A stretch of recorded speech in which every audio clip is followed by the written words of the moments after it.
নতুন করে কলকাতা আসবেন তাদের জন্য একটা সতর্ক ভিডিও করলাম। এই যে এই পথে এখন আমাদেরকে বেরোতে হয়, আগে আমাদেরকে পুরান গেট দিয়ে বের হইতে হইতো, এখন নতুন গেট। তো এখানে অনেক দালাল থাকে, দালালরা আপনাকে বলবে যে আসেন বাসে যাবেন, বাসে যাবেন, এই কথা বলে আপনাকে ওইদিকে নিয়ে যাবে, নিয়ে গিয়ে আপনার কাছ থেকে ডলার তারপরে বাংলা টাকা ভাঙানোর ভয় দেখিয়ে তারা আপনাকে অল্প টাকা ধরিয়ে দিয়ে আপনার ডলার বা বাংলা টাকা হাতিয়ে নিয়ে যায়। তো ঠিক আছে, আমি দুইজন দালালের ছবি দিচ্ছি।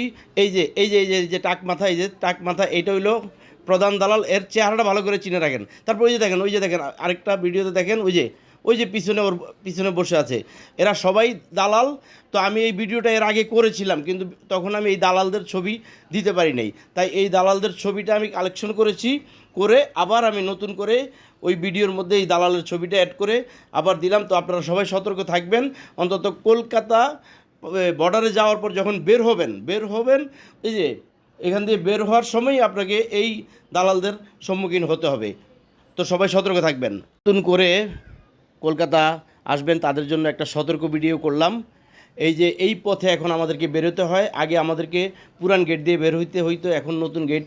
তো এখানে অনেক দালাল থাকে, দালালরা আপনাকে বলবে যে আসেন বাসে যাবেন, বাসে যাবেন, এই কথা বলে আপনাকে ওইদিকে নিয়ে যাবে, নিয়ে গিয়ে আপনার কাছ থেকে ডলার তারপরে বাংলা টাকা ভাঙানোর ভয় দেখিয়ে তারা আপনাকে অল্প টাকা ধরিয়ে দিয়ে আপনার ডলার বা বাংলা টাকা হাতিয়ে নিয়ে যায়। তো ঠিক আছে, আমি দুইজন দালালের ছবি দিচ্ছি।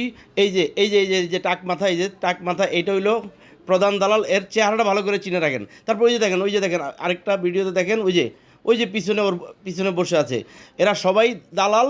তো আমি এই ভিডিওটা এর আগে করেছিলাম, কিন্তু তখন আমি এই দালালদের ছবি দিতে পারি নাই, তাই এই দালালদের ছবিটা আমি কালেকশন করেছি, করে আবার আমি নতুন করে ওই ভিডিওর মধ্যে এই দালালের ছবিটা অ্যাড করে আবার দিলাম। তো আপনারা সবাই সতর্ক থাকবেন।